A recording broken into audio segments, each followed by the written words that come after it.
Good afternoon, boys and girls, and children of all ages. Welcome to another action packed episode of Montez at Midday.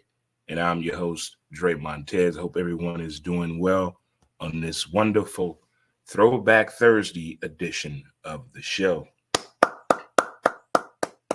Raising the roof up in here, live from Studio 63.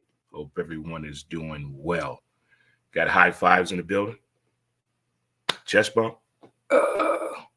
Let's hug this thing out. It's getting there for the real thing. Damn it, that feels good. That feels good right there. If you are celebrating a birthday today, happy birthday to you. If you're celebrating an anniversary, happy anniversary to you. If you're getting prepared to move out into your new place, final week coming up, countdown mode. Congratulations. You deserve it. Moving on up, getting things done for sure. Keep that motivational mindset going for sure. Let's get through our pillars of the day. We're going to let it go. Ignore them. Give it time. Don't compete. Stay calm. It's on you. And laugh. Laughter is the key, and there's been a lot of laughter going on since about 2:30 a.m. Central Standard Time. I'm quite sure you all know why. Again, is it me? Is it February flying by? It was just the Super Bowl. It was just New Year's Day. And here it is, almost March. Slow down. Slow down. Ever since that groundhog saw his reflection, the days have been going by real fast. Got to check the books on that. Susan, get on that. Call Poxitoni Phil and see if you can figure out what else superstition goes on when the groundhog sees a shadow. Let's see what's going on. I don't see a shadow. What other things are affected by Poxitoni Phil when that goes down? Because I think this weather has been fantastic since Ice Watch 2024 and Blizzard Watch in St. Louis, and snowing, thunderstorm in St. Louis. And now we've been greeted with this magnificent sundress weather that I cannot, it is beautiful sundress weather going on. They said it was supposed to rain. It didn't rain. It said it wasn't going to snow. It was supposed to get 30 inches. It was 72 degrees. It said it was going to be 72 degrees. It was 40 degrees. I guess now the temperature is pretty much like playing the lottery. Buying lotto numbers. That's what we ought to do. Just gamble with the temperature. Whatever the temperature is, somebody win the pot that day.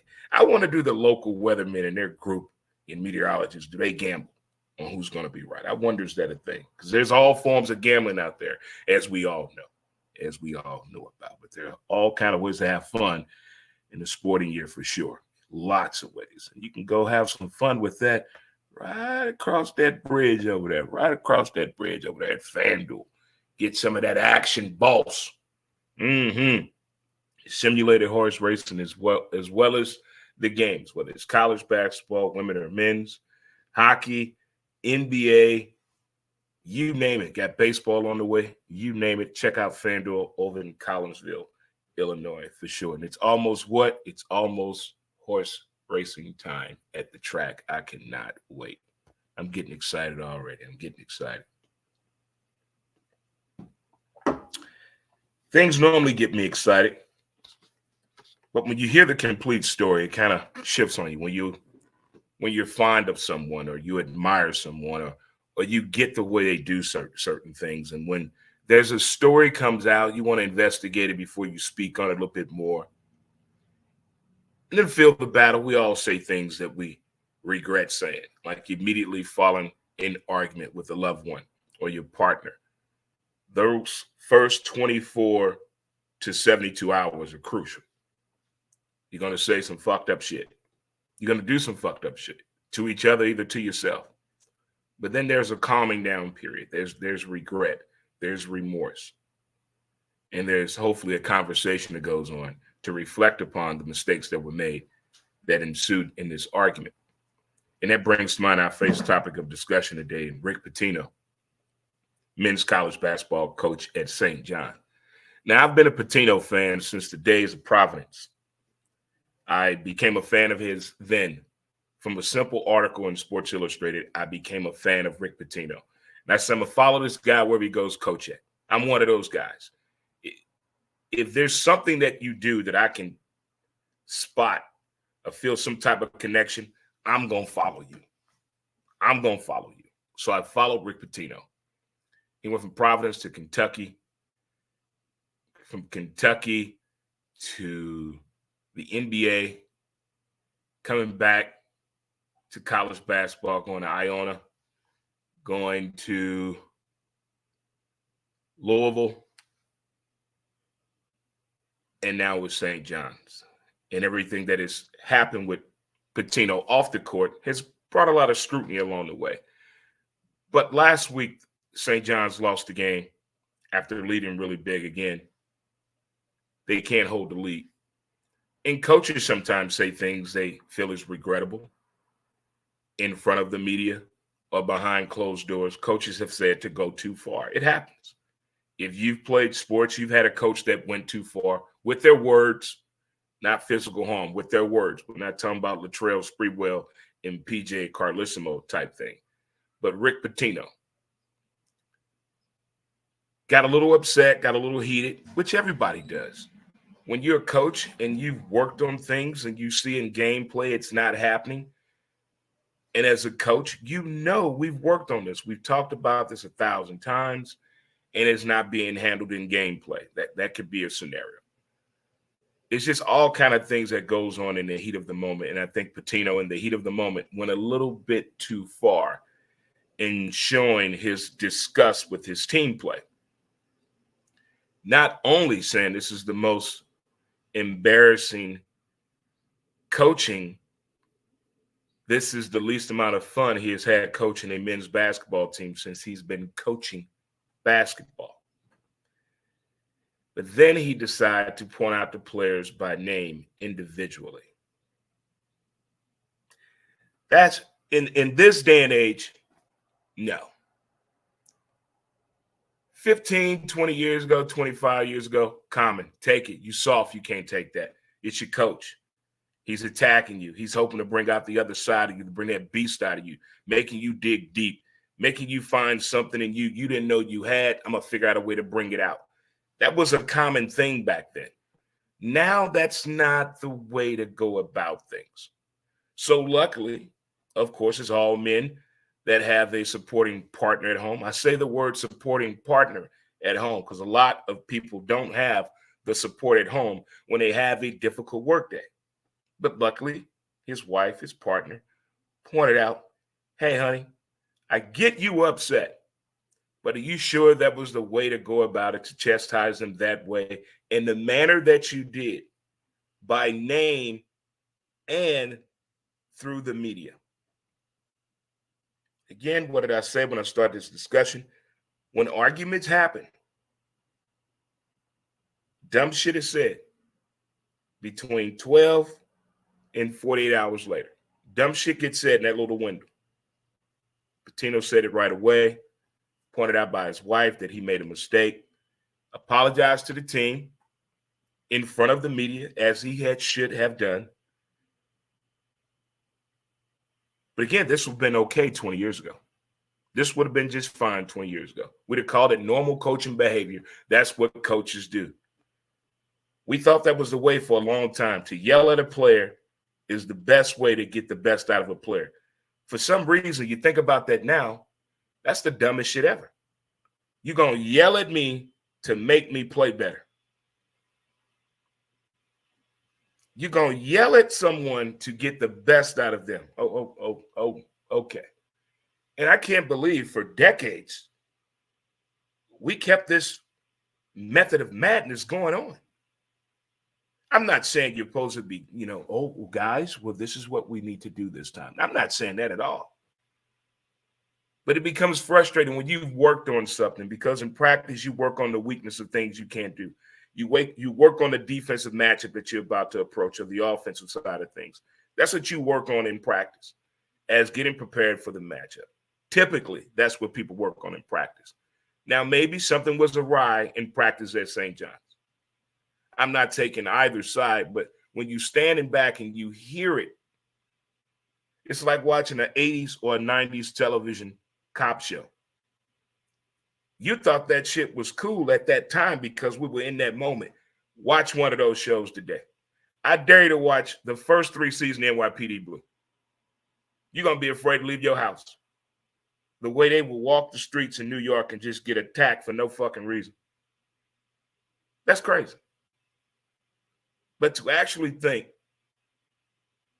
that coaches, grown people, some still do today, feel it's okay to raise their voice and belittle you in front of other people to make sure they get the best production out of you. Wow. Normalcy at its finest. What's up, Pat? How we doing? Thanks for tuning in. That's a different type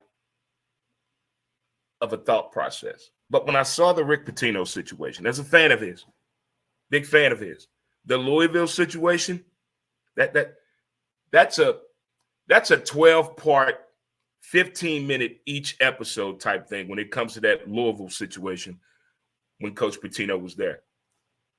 But the situation with St. John, in the attendance last night at that Georgetown game, at one point the Big East was looked at as the place to play it in college basketball. That's where that deal was at. What happened to the Big East? It was more people on the court than at that game. Georgetown and St. John. Georgetown and St. John was playing a college basketball game, and there were more people on the court than in the damn stands. Is college basketball that unsellable to certain regions that we don't know about? What's wrong? That's a historic matchup. So many names, so many significant games, some key matchups. I mean, the history of those two. Wow. That's a sad state of affairs. That's like if the Cubs and Cardinals played a weekend series and now one game was sold out, we would think something was wrong. We're questioning the universe more than we are today. It doesn't make sense. I don't understand the Big East used to be the play. That's where the ballers was at. The true ballers was in the Big East. And now it's sporadic. It's spread out as it should be. You got regional talent. You got history when it comes to that. But overall, the Big East where it's at now, as far as college basketball, I've seen better. But I did not expect that low attendance. So, Rick Pitino, I'm glad you realized that was a mistake. Shout out to your wife for pointing out the obvious. That's what partners do. They're there for support, and they give you both sides of the scenario. Not telling you what to do, but I'm going to give you 2 scenarios here, honey. I'm going to give the one that you did, and I'm going to tell you another way you should have done it, and you tell me which is the best version of that you should go with. That right there is called partnership at the household. Instead of this, what the fuck did you do now?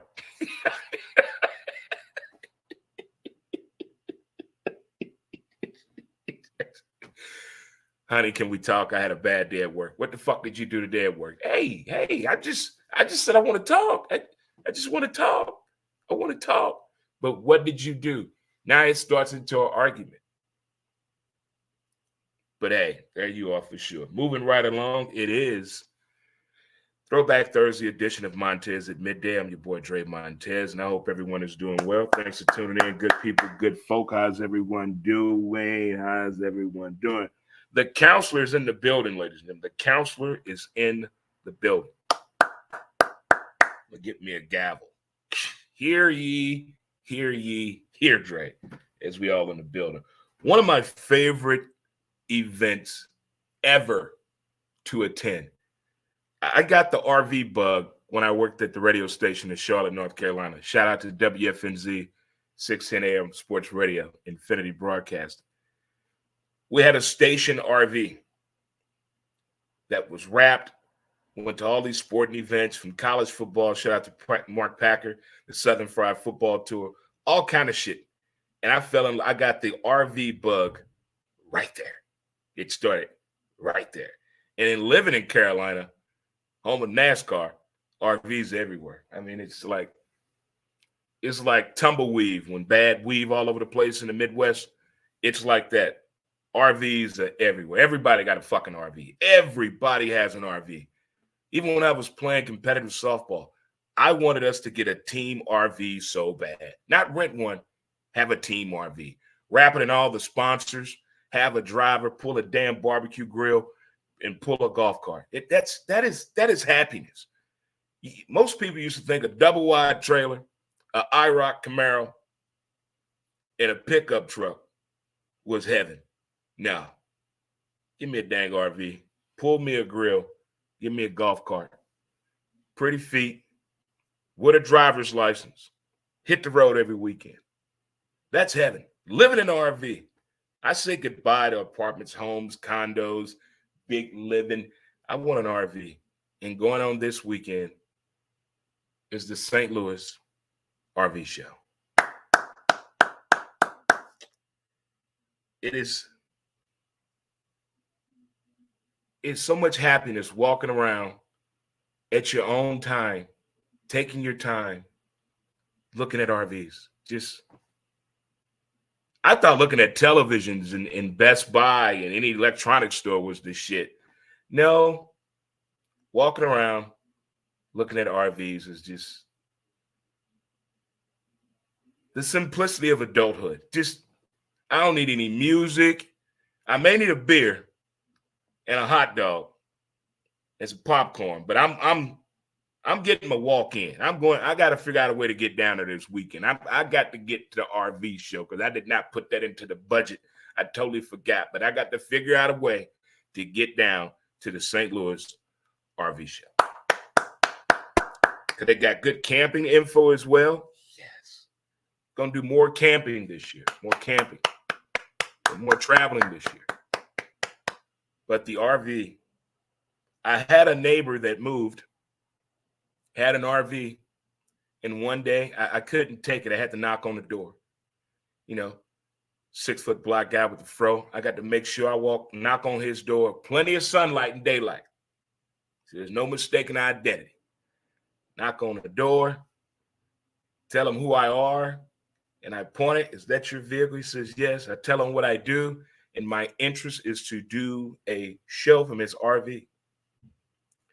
He's like, sure, anytime. When I get back, I tell you what, be my pleasure.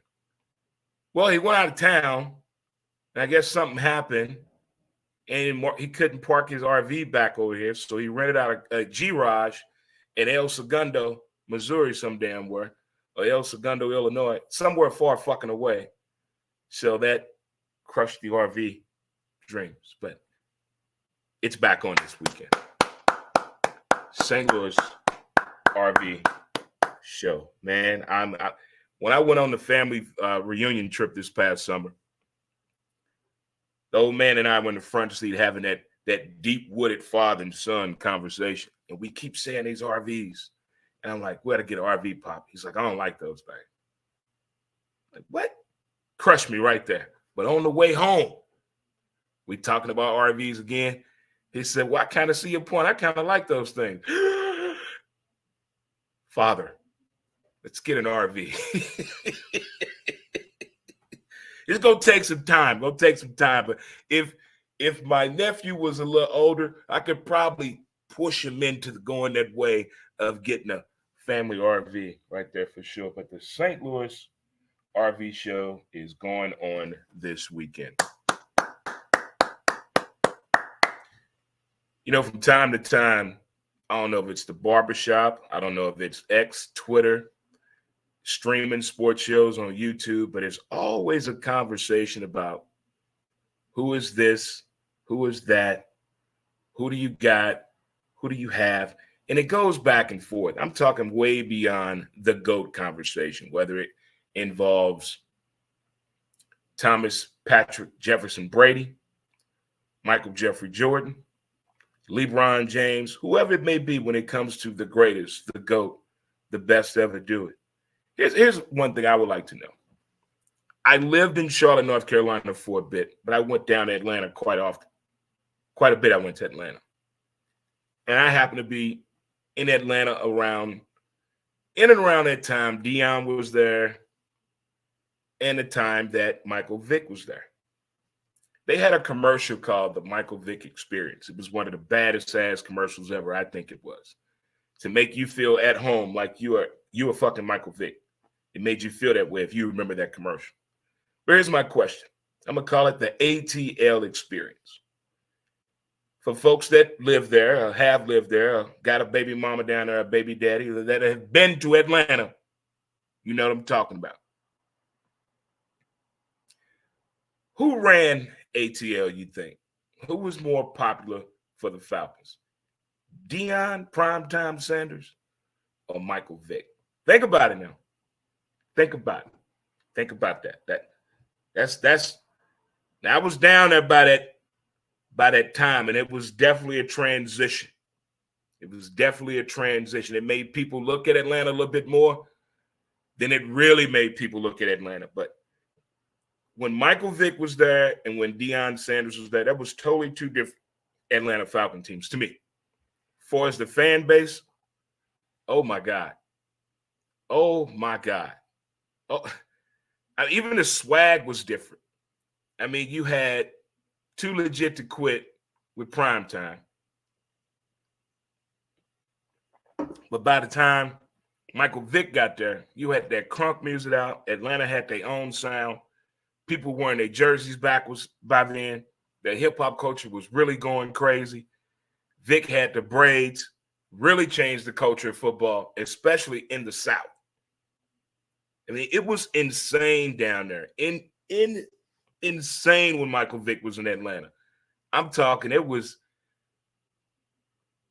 like a rock star was playing. When Atlanta would come to Charlotte and play the Panthers, it was wild. It was wild.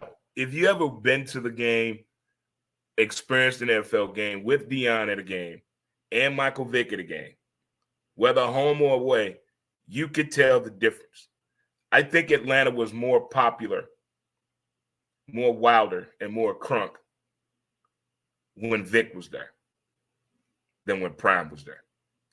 When Vick got there, he really got the youngsters going. Really, really, really got the youngsters going. But it was fun to watch. It was fun to watch both of those great players come to Atlanta and light up Atlanta the way they did. I mean, this was the old stadium, too. This was the old place. So that place was just, it was ridiculous, ridiculous. You know, we know what happened with the Michael Vick situation off the field. You know, living here in Missouri, you got to be careful about that, how you speak about the community. But that was an unfortunate incident that happened in the NFL into an NFL player, into an NFL franchise. But to no avail. What a hell of an Atlanta experience that they had between Deion Sanders and Michael Vick. That was some shit to watch. That really was. Everybody talk about when Freaknik coming out. Damn, that. Did you see Atlanta before Deion got there? Did you see that? Did you see when he got there? Did you see Atlanta after Deion left? Did you see the Falcons when Michael Vick got there? Woo! Big difference. Big difference. I mean, it was like The Last Dance when Michael played with the Bulls. He changed the fucking economy. When the Bulls played at home and they was winning, everybody made bank. Everybody. I don't care what your job was in Chicago. If the Bulls was playing at home, you made money at work. Not one person say, oh, it was slow tonight. We didn't make no money. Bullshit. Bullshit. It was packed. It was packed up there for sure. As they say in the hood, I'm going to keep it 100. I'm going to keep it 100 with my people, with the people, other people, by the people, and for the people, as some of us like to say. Well, as I like to say, for sure. Well, if you're just tuning in, we talked about Rick Pitino and his words and actions regarding what his men's basketball team did with St. John's, how he let his displeasure be known vocally. Not only to us, but to the media and to the players. Not by position, but by name. And also what's going on this weekend is one of my favorite events ever to go to. It's the STL RV show taking place this weekend. It starts tomorrow. I believe kids 5 to 10 are free. Yeah, baby. Yeah, baby. First of all, if you're taking a kid with you and they can't keep up, put them in a stroller. Because you will leave a kid looking at RVs. You'd be 4 RVs down. They still in the RV playing. What? Timmy? Ashley? You be looking for your kid.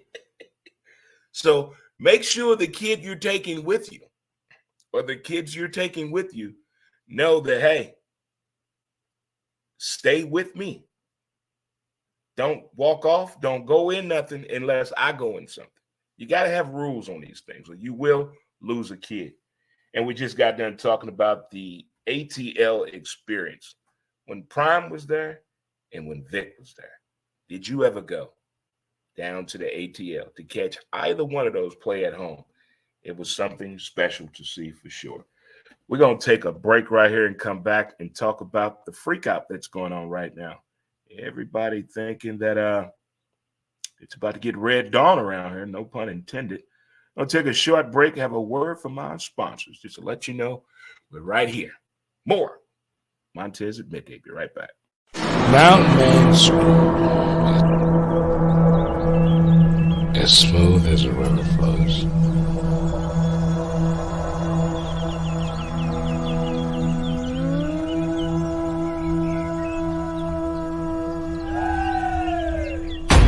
MountainManScrub.com.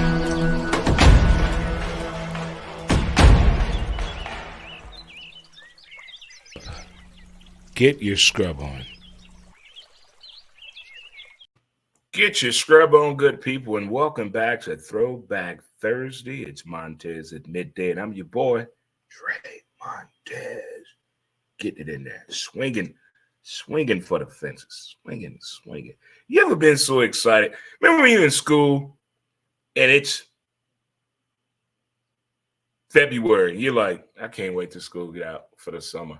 That's how I feel right now. I can't wait till April get here. I'm ready for a vacation. I need a break.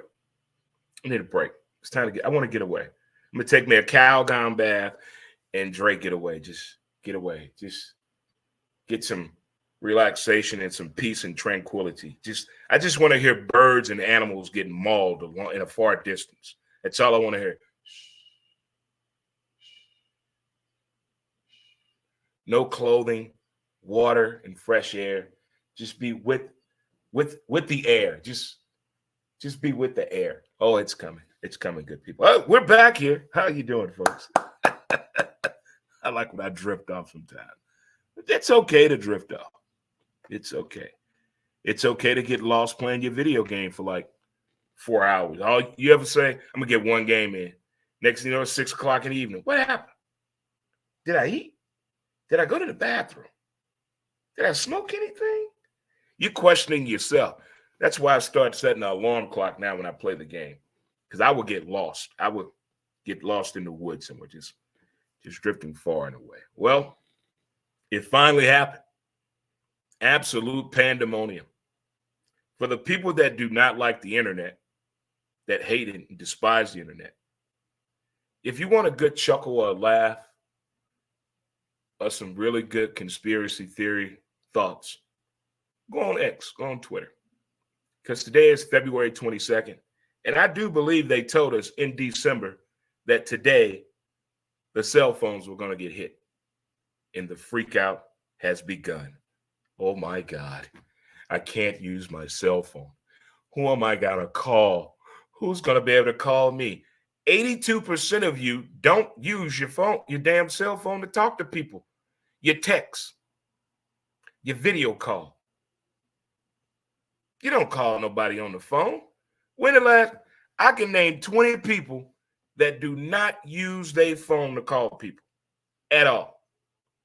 They get creeped out if their phone rings and it's somebody they know. They look at the phone like they're afraid to answer. Oh, that can't be good.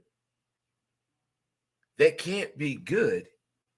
That can't be good. Well, what are we going to do with secondary backup? How are we supposed to communicate?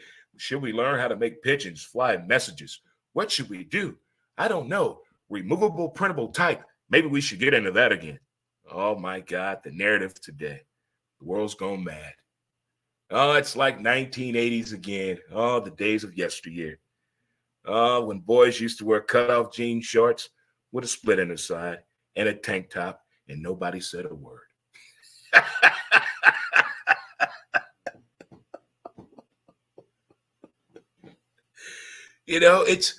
It's peace. Now, if the internet gets hit, oh, can you imagine what was that? 4 or 5 years ago when Facebook got hit?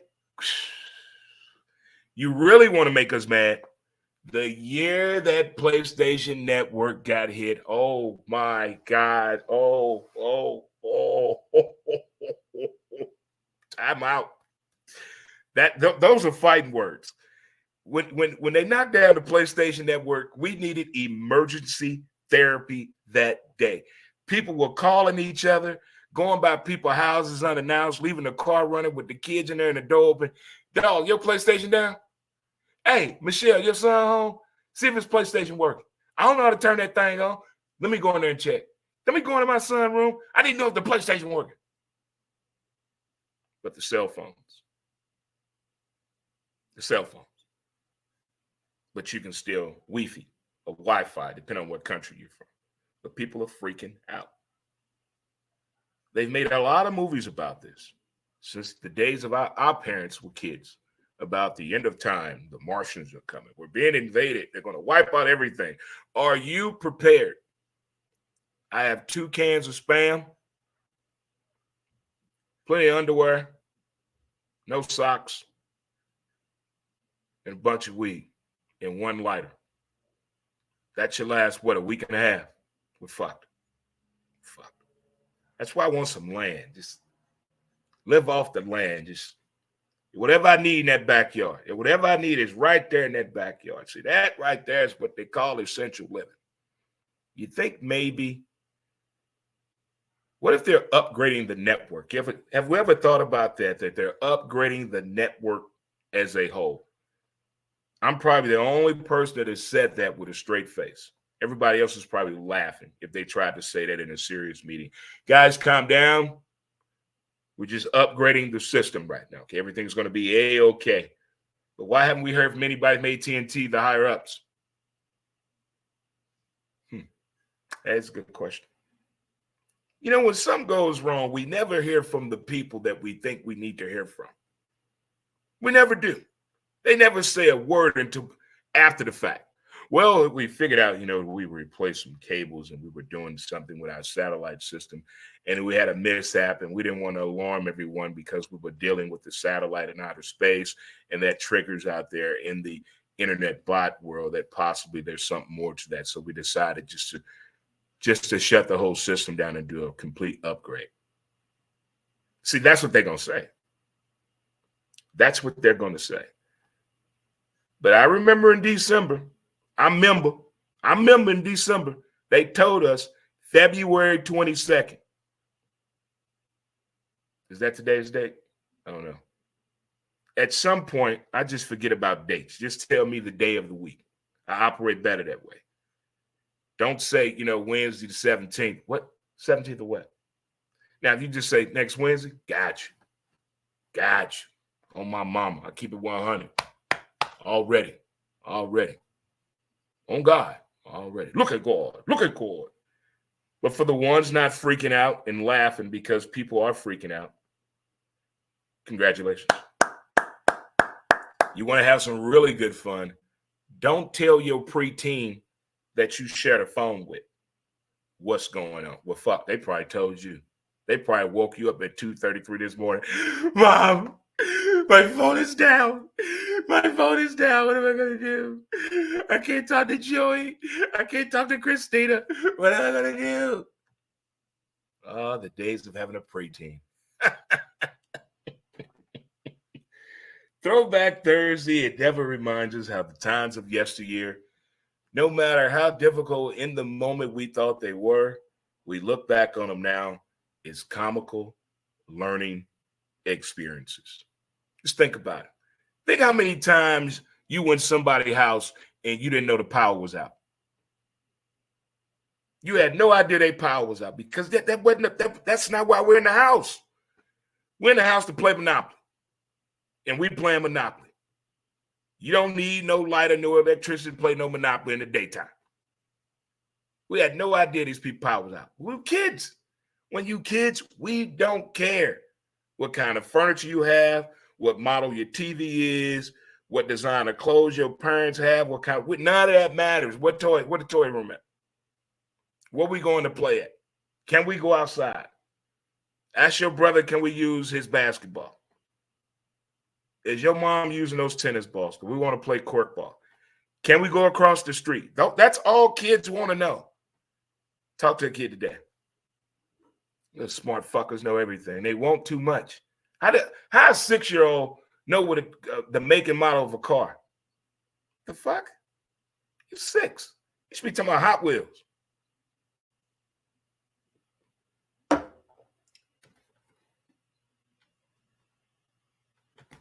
In-home studios. When is enough enough? It's like people that build their own gaming system. When do you stop? When do you stop when you're building something or putting something together to do your passion or your craft? When is enough enough? When you think you're there, they come out with some more shit. Or you see something somewhere else, or somebody tells you about something, or you see another way you can make it look better. When does it stop? My people out there that have in-home studios, when does it stop? When does the creative mindset stop? Or should I just say, fucking and just get a green screen and just be done with it? You constantly want to upgrade, update, outdo yourself, outthink yourself, think ahead of the curve by staying on the path when you're doing an in-home studio. It's I think in a financial way to do it would probably be a green screen. I think that'd be the best way to do it because you can fluctuate a little bit more with a green screen. When you set on one look, one design, you stuck with that until you change it up. But I'm talking about the equipment things, the little bitty things you need, an extra coaxial cable, an extra plug here, a backup plug, these bulbs here, this particular soft bulb here. When does it end? When? I feel like a podcast in-home studio, it's like paying for a teenager to live in your house that doesn't work and doesn't want to go to work. They just hear all the time. That's what it feels like. They don't want to bring nothing to the table. That's what this, but you constantly want to build. You want to, and I see some great, amazing in-home studios. Some guys and women out here got some great mindsets. Shout out to y'all. Y'all making me jealous. These in-home studios, I keep saying, like, I could do more. You know, it can be better. I already know that it can be better. But at first, I wanted to be the one to go and try different studios. But Link and Uber, that shit gets expensive. No matter how short the trip, it gets expensive. So that eliminates the purpose. You know, since I don't drive anymore, being legally blind. Going to different places, I thought about doing that again, but the weather got a little wild here. But as it warm up, yeah, I will definitely venture out a little bit more. But when you're in the home, you want it to be the way you want it to be set up. And you study adding. And the worst thing ever is to go to someone's house and they said, let me show you something, Dre. And they showed me something. I'm like, oh, my God. Wow. You get like a raging boner for no reason at all. You're like, whoa, damn, this is pretty damn nice. And then you say the unthinkable to them. Well, how often you use it? About once every 3 months. You did all this to use it once every 3 months? That makes me so mad when I see a very nice setup that's not being utilized. I don't know why people do that. Why would you build something that beautiful but not utilize it? I mean, very, very nice setup. It's like people that have man caves and sheds out there, and they say to you with a straight face, I only go down there probably once a month, usually when a big game come on, that's all. You did all this to come down here to watch one game every once in a while? Help me figure that out. But to the folks out there with the in-home studios, when is enough for you? Have you bought something to install something? You're like, I'm not doing no more. This is it. No more. But I think no matter what, everybody has that one more thing they want to get in their plant room, in their smoke room, in their cave, in their kitchen they just remodeled, their living room. Everybody has that one extra thing they want. I need one more thing, and I'm done. You end up cussing yourself out. I ain't buying shit else. I'm going to get one more damn thing. That's where I'm at. I'm at the one more damn thing. But the one more damn thing keeps coming out every damn day. Every day I'm seeing, I'm like, oh, that'll look nice. That'll look nice. This is what I decided from advice from several people, and thank you all for your input. On vacation, that's when the remodel starts. Remodel the whole fucking studio and just set it that way. Because I have two studios in here. One is going to have a green screen and one is going to have a permanent setting. I think that would satisfy me. That would stop me from always wanting to go out and buy different trinkets of this, and that. I mean, everybody does it. You always going out, you're buying something. You're buying something for the house, for the office, for the warehouse, for the garage. You're always adding to it, but when does it stop? I stopped with, I guess, sports gear when I retired from softball. But then that brought on a more different passion of buying televisions. But I slowed down on that.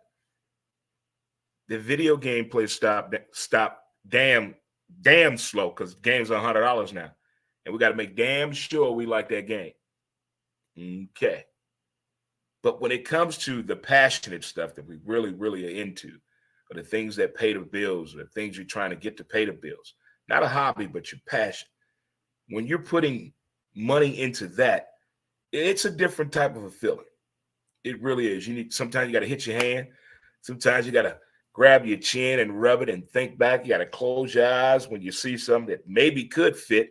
You ever close your eyes and say, can that fit? Would that look right? Let me see if I can picture this. And the salespeople go, can I help you? No. I'm trying to picture this at home. Now I got to start over. You got to close your eyes and figure it out again. But I guess it will never stop. I guess that's the beauty of it. That's the beauty of it. That's the beauty of it for sure. What's going on, Mitch? My man, Mitch. Stadium worker, 25 years player. I hear you. I'll see you soon. I know that at St. Patrick's Day parade, downtown, buddy. Downtown at our usual stomping ground. We will stop in and have a beverage or two. Well, as we close out the day, to those of you in the cubicle, listening with your earbuds on, trying not to laugh, thank you. To those of you driving it on your phone, I appreciate it. Be careful. To those of you that took off work today for no damn reason at all, but you calling it a PTO, DRE thanks you. It really do. It means a lot. And to the rest of us hard-working citizens out there, let's keep up the great work that we do. There's a lot going on this weekend, but most importantly, the STLRV show and also the Black History Month baseball camp taking place at Matthew Dickey's Boys Club this Saturday. Yeah, this Saturday, ages 5 to 10, I believe. It's free. Matthew Dickey Boys Club. Boys and Girls Club, by the way. Shout out to my man, James McFerrin, some of the Bulldog in the building, who was softball manager of the year at the Matthew Dickey's Girls and Boys Club. So congratulations to him. And also, again, shout out to my man, Sal Orlando from Missouri, USSSA Softball Hall of Fame inductee. My man, Big Sal in the building. So thank you for the Rick Pitino conversation, the ex-St. Louis RV show this weekend. The prime time in Michael Vick, the Atlanta experience. Wow, did you ever catch that? And also, we talked about the freak out, what's going on today with cell phone carriers, with AT&T, Verizon, I think Cricket on that sumbitch, T-Mobile. If you can't talk, that's why. And you paid your bill, we know. And the home studio. When is it enough? That's what she said. In the words of every daytime stripper, hope to see you soon. See you tomorrow, same time, same bat channel, 12 o'clock Central Standard Time. Hello, Twitter. Hello, X. Hello, YouTube. Again, subscribe to my YouTube page, Dre Montez 63. Also on TikTok, Dre Montez 63. I'm sorry, YouTube is Dre Montez, and TikTok is Dre Montez 63. Thank you again, good people. And as always, thanks for tuning in. And as they say in the hood, I'll let you later. Peace. Until next time, we out.